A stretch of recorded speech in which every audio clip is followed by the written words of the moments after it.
नमस्कार। मैं doctor Satyapal Singh, assistant professor, अर्थशास्त्र विभाग, दिग्विजयनाथ स्नातकोत्तर महाविद्यालय, गोरखपुर, उत्तर प्रदेश। आज जिस महत्वपूर्ण टॉपिक की चर्चा हम लोगों को करनी है, और वो स्क्रीन पर आपके दिख भी रहा है, the classical theory of employment, यानी रोजगार का प्रतिष्ठित सिद्धांत। अगर रोजगार के प्रतिष्ठित सिद्धांत की बात की जाए तो इसके संदर्भ में प्रतिष्ठित अर्थशास्त्रियों का जो समूह है, उस समूह के द्वारा रोजगार के संदर्भ में जो बातें कही गई हैं, उन्हीं सब बातों का अध्ययन किया जाता है। तो जो प्रतिष्ठित अर्थशास्त्रियों का समूह है, जिसमें Adam Smith, J B. Say, David Ricardo, Thomas Robert Malthus, J S. Mill, Robert Peel, Henry Parnell, ये महत्वपूर्ण अर्थशास्त्री हैं पारंपरिक अर्थशास्त्रियों के समूह के। और इन अर्थशास्त्रियों के द्वारा रोजगार के संदर्भ में जो बातें कही गई हैं, उन्हीं बातों का आज हम लोगों को अध्ययन करना है। जहां तक प्रतिष्ठित अर्थशास्त्रियों के रोजगार के सिद्धांत का सवाल है, तो इन प्रतिष्ठित अर्थशास्त्रियों में एक बहुत ही महत्वपूर्ण अर्थशास्त्री जे.बी. से, यानी इस जे.बी. से ने एक बाजार नियम प्रतिपादित किया, और उस बाजार नियम में जे.बी. से का ये कहना है कि पूर्ति अपनी मांग स्वतः पैदा कर लेती है। यानी यदि किसी वस्तु की पूर्ति की जाए तो पूर्ति करने के पहले उत्पादन के संसाधनों को रोजगार देना पड़ेगा, उत्पादन के संसाधनों को काम पर लगाया जाएगा, और जब उत्पादन के संसाधनों को काम पर लगाया जाएगा तो उस काम के बदले में उसको आय प्राप्त होगा, और वह आय जो प्राप्त करेगा वह आय वस्तुओं को खरीदने में खर्च करेगा। यानी सारी आय जो है वस्तुओं को खरीदने में खर्च कर देगा, और उस समय जो है बचत का कोई कंसेप्ट नहीं था। जे.बी. से के सिद्धांत में बचत का कोई कंसेप्ट नहीं था। तो जो आय प्राप्त होगा, संपूर्ण आय जो है वो व्यय हो जाएगा, और जब संपूर्ण आय व्यय हो जाएगा, यानी अर्थव्यवस्था में जितनी वस्तुएं थीं वो सारी वस्तुएं बिक जाएंगी। और जब सारी वस्तुएं बिक जाएंगी तो उत्पादकों को लाभ होगा, उत्पादकों को लाभ होगा तो उत्पादक लाभ से प्रोत्साहित होकर के उत्पादन बढ़ाएगा, और उत्पादन बढ़ाएगा, जैसे जैसे वो उत्पादन बढ़ाता जाएगा, यानी वैसे वैसे उसको लाभ प्राप्त हो रहा है, और लाभ के प्रतिफल के रूप में वह उत्पादन बढ़ाता जाएगा, उत्पादन के संसाधनों को रोजगार देता चला जाएगा, और एक स्थिति ये आएगी कि संपूर्ण अर्थव्यवस्था फुल एम्प्लॉयमेंट की अवस्था में पहुंच जाती है। और जे.बी. से का भी यही मानना था कि अगर हस्तक्षेप होगा तो एम्प्लॉयमेंट में बाधा उत्पन्न होगी। तो उनका ये मानना था कि हस्तक्षेप रहित अर्थव्यवस्था फुल एम्प्लॉयमेंट की अवस्था में होती है। अगर फुल एम्प्लॉयमेंट नहीं है तो कहीं ना कहीं हस्तक्षेप गवर्नमेंट के द्वारा या राजा के द्वारा, शासक के द्वारा हस्तक्षेप किया जा रहा है। तो जे.बी. से के इसी सिद्धांत के आधार पर जो क्लासिकल अर्थशास्त्रियों का समूह है, वो क्लासिकल अर्थशास्त्री रोजगार के संदर्भ में अपनी अपनी बातें कहते हैं। तो उन्हीं बातों को, यानी पारंपरिक अर्थशास्त्रियों के द्वारा रोजगार के संदर्भ में जो बातें कही गई हैं, उन्हीं बातों का आज हम लोगों को अध्ययन करना है। और इन सभी अर्थशास्त्रियों के बातों का अगर निचोड़ निकाला जाए तो वही निचोड़ रोजगार के प्रतिष्ठित सिद्धांत के रूप में हमारे सामने आता है। रोजगार के प्रतिष्ठित सिद्धांत के संदर्भ में आर्थिक विचारों का अगर इतिहास का अध्ययन किया जाए तो हमको यह मिलता है कि जो प्रतिष्ठित रोजगार का सिद्धांत या पूर्ण रोजगार का सिद्धांत है, उसका प्रतिपादन जे.बी. से मुख्य रूप से करता है। यानी प्रतिष्ठित रोजगार के सिद्धांत में जेबीसे का नाम सबसे प्रमुख है और जेबीसे के बाजार नियम के ही आधार पर प्रतिष्ठित अर्थशास्त्रियों के रोजगार सिद्धांत को जोड़ा जाता है, या प्रतिष्ठित अर्थशास्त्री और इनका जो समूह है अपने सिद्धांतों को जेबीसे के सिद्धांतों से जोड़ने का काम करते हैं। अब रोजगार के सिद्धांत का, इस प्रतिष्ठित रोजगार के सिद्धांत का अगर अध्ययन किया जाए तो लगभग 125 वर्षों तक यह सिद्धांत, जेबीसे का रोजगार सिद्धांत या प्रतिष्ठित रोजगार सिद्धांत, आर्थिक जगत पर लगभग 125 साल तक निर्विघ्न रूप से चलता रहा, निर्विवाद रूप से चलता रहा। उस समय कोई भी ऐसा सिद्धांत नहीं आया जिसकी आलोचना नहीं कर दी गई। लेकिन जेबीसे का बाजार नियम और प्रतिष्ठित अर्थशास्त्रियों का रोजगार सिद्धांत, ये एक ऐसे सिद्धांत थे जो शाश्वत थे, वो चले आ रहे थे, गलत साबित हो ही नहीं पा रहे थे, कोई अर्थशास्त्री इसको गलत नहीं कर पा रहा था। लेकिन 1930 की जब विश्वव्यापी मंदी आती है तो 1930 की विश्वव्यापी मंदी ने स्वस्फूर्त इस सिद्धांत की आलोचना कर दी, यानी अपने आप परिस्थितिजन्य आलोचना, यानी परिस्थितिजन्य 1930 की जब विश्वव्यापी मंदी आती है तो संपूर्ण अर्थव्यवस्था या संपूर्ण विश्व की अर्थव्यवस्थाओं में बेरोजगारी व्याप्त हो गया, अति उत्पादन आ गया। तो प्रतिष्ठित अर्थशास्त्रियों का क्या कहना था?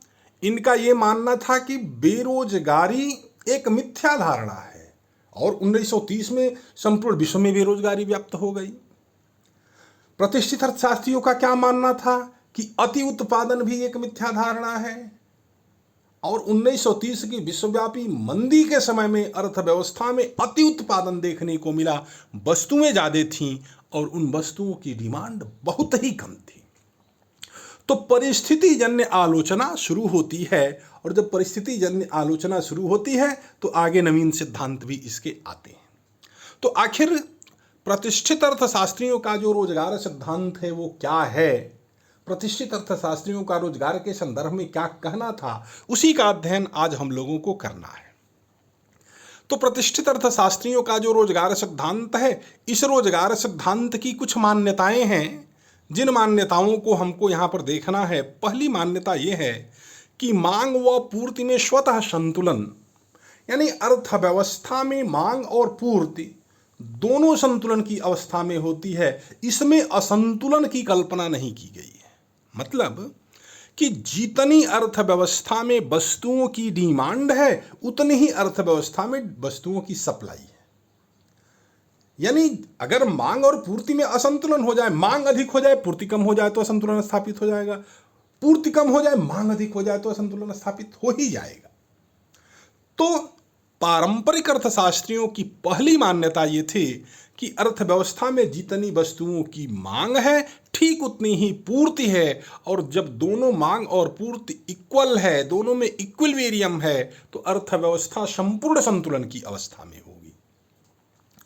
दूसरी मान्यता, अति उत्पादन एक मिथ्या धारणा है, यानी मांग और पूर्ति जब दोनों एक बराबर है, ओवर प्रोडक्शन हो ही नहीं रहा है, जितना उत्पादन हुआ सारा का सारा उत्पादन बिक गया तो ओवर प्रोडक्शन नहीं है, यानी वहां पर अगर इक्विलिब्रियम है, मांग और पूर्ति में इक्विलिब्रियम है, मांग और पूर्ति में संतुलन है, तब दूसरी मान्यता ये आती है कि अति उत्पादन क्या है, एक मिथ्या धारणा है, अति उत्पादन हो ही नहीं सकता अर्थव्यवस्था में, ये पारंपरिक अर्थशास्त्रियों का मानना था। तीसरा, बेरोजगारी की कल्पना निराधार, यानी बेरोजगारी की कल्पना ही नहीं मानते हैं। प्रतिष्ठित अर्थशास्त्री अर्थव्यवस्था में संपूर्ण सदैव फुल एम्प्लॉयमेंट मानते हैं और बेरोजगारी है ही नहीं, वो इस तरह की धारणा लेकर के चलते हैं।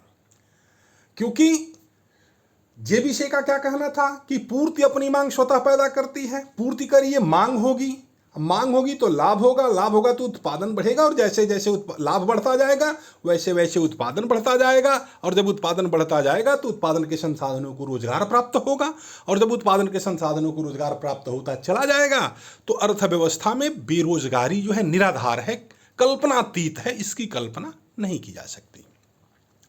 चौथा है, हस्तक्षेप रहित वाणिज्य व व्यापार। वो ये भी मान के चलते हैं कि जो शासन करने वाला तंत्र है वह किसी भी प्रकार के व्यापारिक गतिविधियों में हस्तक्षेप न करे। हस्तक्षेप करेगा तभी बेरोजगारी व्याप्त होगी, तो उससे अच्छा है कि हस्तक्षेप ही ना करे।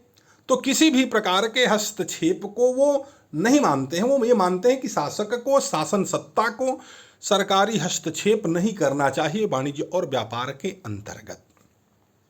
और जो पांचवी मान्यता है वह है कि मुद्रा सिर्फ विनिमय का माध्यम है।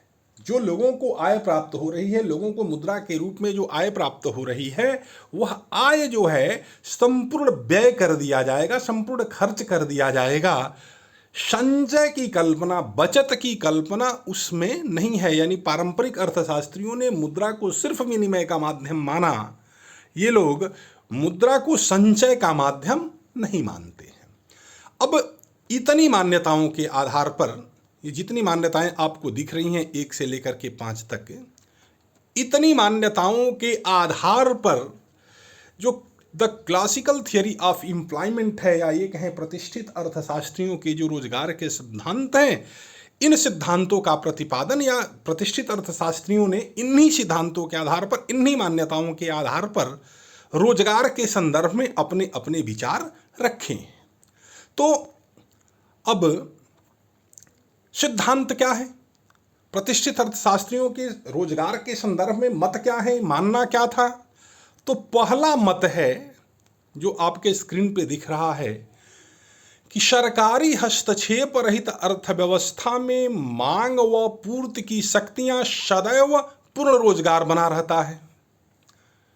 सरकारी हस्तक्षेप रहित अर्थव्यवस्था में मांग और पूर्ति की शक्तियों द्वारा सदैव पूर्ण रोजगार बना रहता है। मतलब कि अगर सरकारी हस्तक्षेप नहीं हो रहा है, सरकार हस्तक्षेप न करे, शासन करने वाला तंत्र किसी भी प्रकार से इंटरफेयर ना करे, तो अर्थव्यवस्था में जितनी मांग है ठीक उतनी ही अर्थव्यवस्था में पूर्ति है। अधिक मांग है तो अधिक पूर्ति है, कम मांग है तो कम पूर्ति है। तो जब मांग और पूर्ति में सदैव संतुलन स्थापित होगा, तो ऐसी स्थिति में मांग और पूर्ति की शक्तियां जो हैं अपने आप अर्थव्यवस्था को फुल एम्प्लॉयमेंट की तरफ लेकर के चली जाती हैं। यानी मांग व पूर्ति की शक्तियों द्वारा सदैव पूर्ण रोजगार बना रहता है, अपने आप पूर्ण रोजगार बन जाता है मांग और पूर्ति की शक्तियों के द्वारा। दूसरा, इन लोगों का क्या कहना था? इन लोगों का ये कहना था कि प्रतिष्ठित अर्थशास्त्रियों का क्या विचार था, वह यह विचार था कि अर्थव्यवस्था में पूर्ण रोजगार की स्थिति एक सामान्य स्थिति, एक जनरल स्थिति है। मांग होगा तो उत्पादन बढ़ेगा, उत्पादन बढ़ेगा तो उत्पादन के संसाधनों को रोजगार प्राप्त होगा।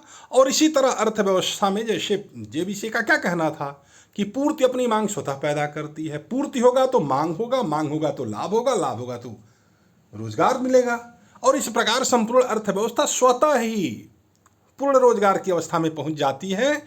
यानी पूर्ण रोजगार की स्थिति एक सामान्य स्थिति है, अर्थात बेरोजगारी की कल्पना इन लोगों ने नहीं किया था। तीसरा, इन लोगों का क्या मानना था? इनका यह कहना था कि यदि अर्थव्यवस्था में पूर्ण रोजगार की स्थिति नहीं है, क्यों नहीं है? यह एक असाधारण स्थिति है। इस असाधारण स्थिति का कारण सरकारी हस्तक्षेप है। सरकार ने, शासन करने वाले तंत्र ने कहीं ना कहीं हस्तक्षेप किया है, और इसी आधार पर, यानी सरकारी हस्तक्षेप जब होगा तो बेरोजगारी फैलेगी। तो उस समय के, उस कालखंड के अर्थशास्त्रियों का क्या कहना था? अर्थव्यवस्था को सरकार स्वतंत्र छोड़ दे। अब जब सरकार अर्थव्यवस्था को स्वतंत्र छोड़ेगी तो फुल एम्प्लॉयमेंट होगा, तो उससे अच्छा है कि सरकार किसी भी प्रकार का हस्तक्षेप न करे। ये सारी बातें जो आपके स्क्रीन पे दिख रही हैं, ये सारी बातें जो हैं प्रतिष्ठित अर्थशास्त्रियों ने अपने अपने बातों में, अपने अपने लेखन कार्यों में, अपने अपने तमाम सिद्धांतों में इन बातों का कहीं ना कहीं जिक्र किया है। और इन्हीं बातों के आधार पर हम प्रतिष्ठित अर्थशास्त्रियों का एक मत समझते हैं कि प्रतिष्ठित अर्थशास्त्रियों का रोजगार के संदर्भ में क्या मत है, तो यही सब मत है, यही सब बातें हैं जिसको वो लेकर के चलते हैं और जिसके आधार पर वह रोजगार की कल्पना करते हैं। तो ये सारी बातें जो हम लोगों ने देखी, इन सारी बातों का आधार क्या है? तो इन सारी बातों के आधार के संदर्भ में मैंने पहले भी बताया कि प्रतिष्ठित अर्थशास्त्रियों का जो रोजगार सिद्धांत है, वह रोजगार सिद्धांत जे.बी.से के बाजार नियम पर आधारित है। जे.बी.से के बाजार नियम पर इन लोगों ने, इन सारे अर्थशास्त्रियों ने, सारे प्रतिष्ठित अर्थशास्त्रियों ने रोजगार के संदर्भ में अपनी अपनी बातें कही हैं। तो अब थोड़ी सी चर्चा हम लोग यहाँ पर जे.बी.से के रोजगार सिद्धांत की भी कर सकते हैं कि जे.बी.सी के रोजगार का क्या मत है, जे.बी.से का रोजगार के संदर्भ में क्या कहना है। तो जे.बी.से का रोजगार के संदर्भ में मत क्या है, वो कहते क्या हैं कि पूर्ति अपनी मांग स्वतः पैदा करती है। पूर्ति जब होगा तो वो पूर्ति स्वतः मांग पैदा करेगी, यानी कि जितने की पूर्ति होगी उतने की आय अर्थव्यवस्था में उत्पादन के संसाधनों को प्राप्त हो जाएगा। और जब उत्पादन के संसाधनों को आय प्राप्त हुआ, उत्पादन के संसाधनों के पास धन गया, और धन क्या है, सिर्फ विनिमय का माध्यम है, बचत होगा नहीं, तो सारा का सारा धन, सारा का सारा आय वस्तुओं के उपभोग पर खर्च हो जाएगा। जब वस्तुओं के उपभोग पर सारा का सारा खर्च हो जाएगा तो उत्पादकों को लाभ होगा। उत्पादकों को जब लाभ होगा तो उत्पादक उत्पादन बढ़ाएगा। उत्पादन बढ़ाने के लिए उत्पादन के संसाधनों को रोजगार दिया जाएगा और इस प्रकार अर्थव्यवस्था फुल एम्प्लॉयमेंट में चली जाएगी। तो उसी आधार पर यह कहना है कि पूर्ति अपनी मांग स्वतः पैदा करती है। पूर्ति जब होगा तो मांग अर्थव्यवस्था में होगा। अतः ऐसी दशा में अति उत्पादन व बेरोजगारी एक मिथ्या धारणा है। जब पूर्ति होगी तो मांग हो जाएगा, तो अति उत्पादन ही नहीं होगा, जितनी पूर्ति है उतनी मांग है। और दूसरी चीज कि बेरोजगारी एक मिथ्या धारणा है, यानी बेरोजगारी अर्थव्यवस्था में नहीं फैलेगी। और इसी बातों को दूसरे शब्दों में भी हम कह सकते हैं, जो नीचे दिया गया है कि उत्पादन ही वस्तुओं के बाजार का सृजन करती है। यानी यदि अर्थव्यवस्था में उत्पादन हुआ तो एक तरफ तो अर्थव्यवस्था में उत्पादित हो करके वस्तुएं बाजार में गईं और वस्तु बाजार में वस्तु गया, और उस वस्तु को खरीदने के लिए धन चाहिए। तो धन वस्तुओं को उत्पादित करने में उत्पादन के संसाधन के प्रयोग किए गए हैं, और उत्पादन के संसाधनों को प्रयोग करने के प्रतिफल के रूप में, उत्पादन के संसाधन को उत्पादन में काम करने के प्रतिफल के रूप में आय प्राप्त हुआ। तो संसाधनों के पास आय है, अर्थव्यवस्था में रहने वाले लोगों के पास आय है। अब वस्तु बाजार में है और लोगों के पास आय है, तो ऐसी स्थिति में क्या होता है, बाजार का सृजन हो गया।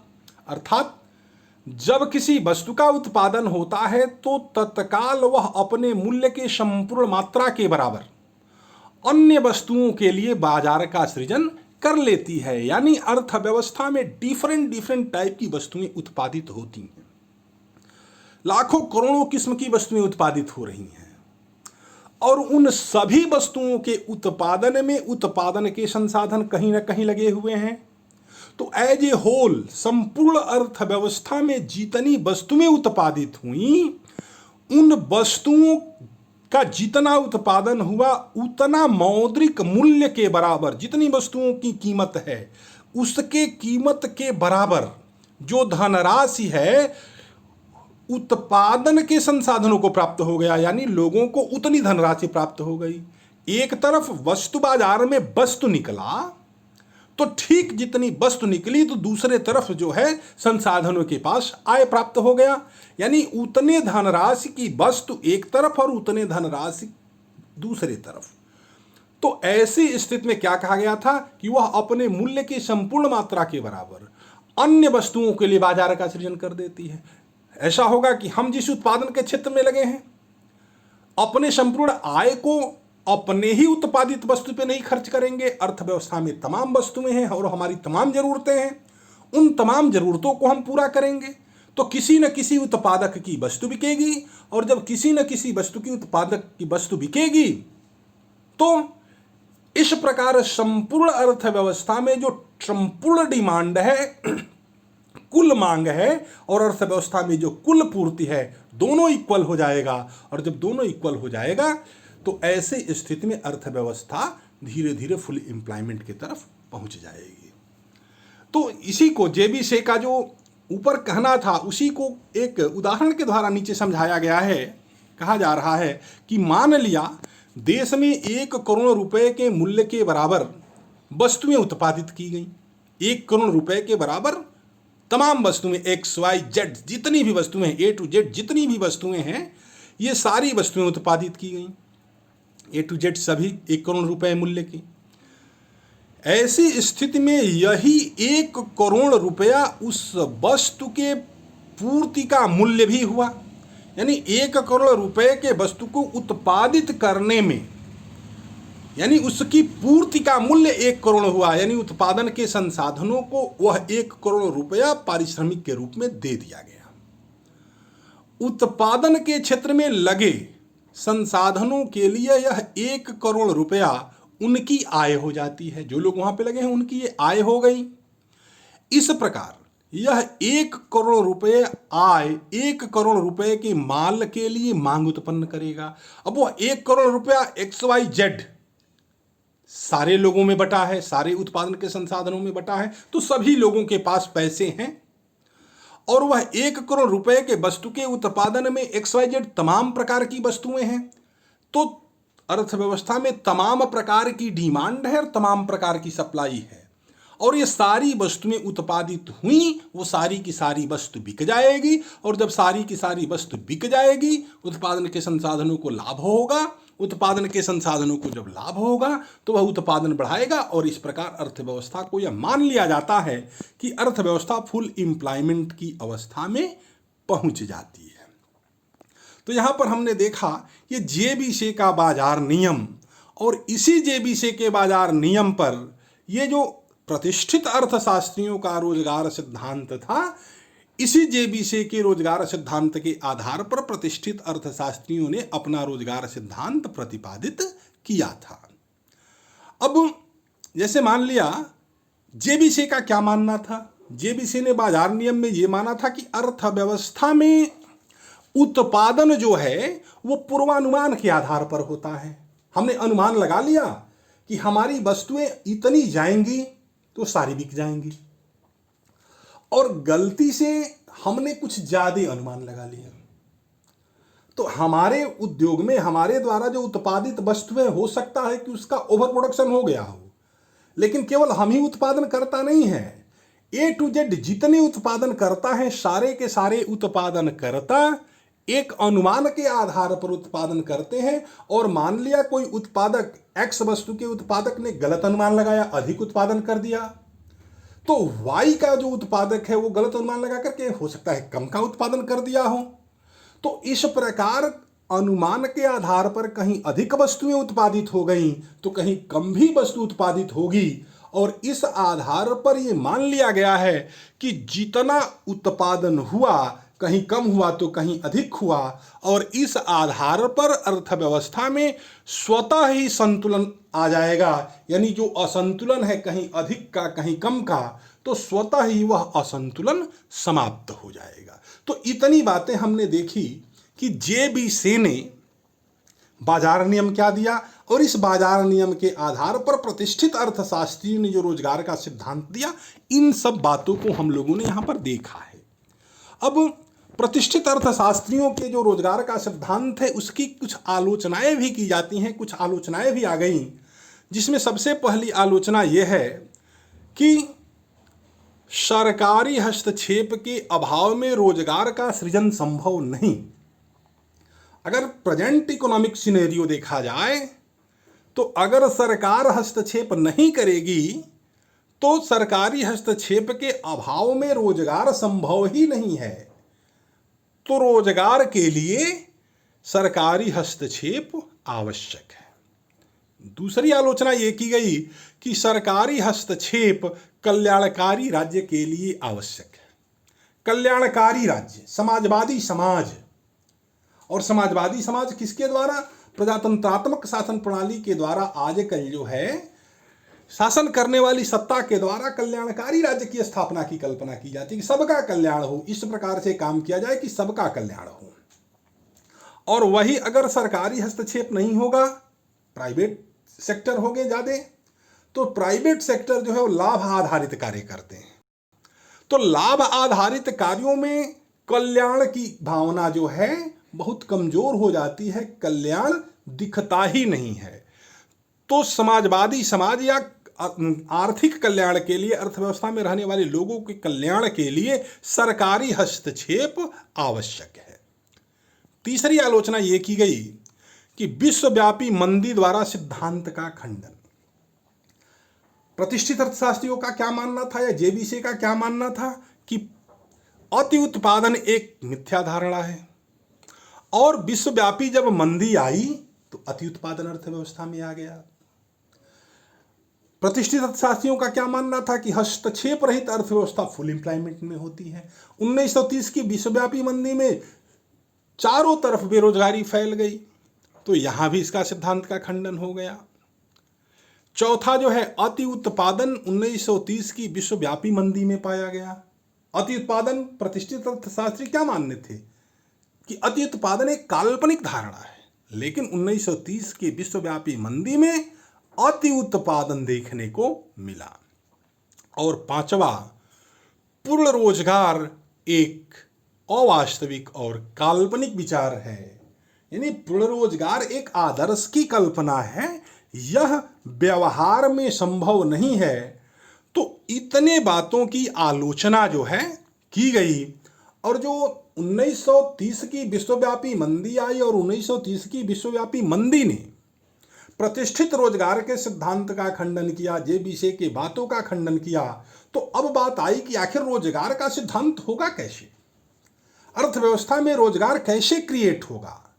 तो इसके संदर्भ में 1930 की विश्वव्यापी मंदी का एनालिसिस करके 1936 में जे.एम. किन्स ने एक पुस्तक प्रकाशित किया, the general theory of employment, interest and money, रोजगार के सामान्य सिद्धांत, मुद्रा और ब्याज।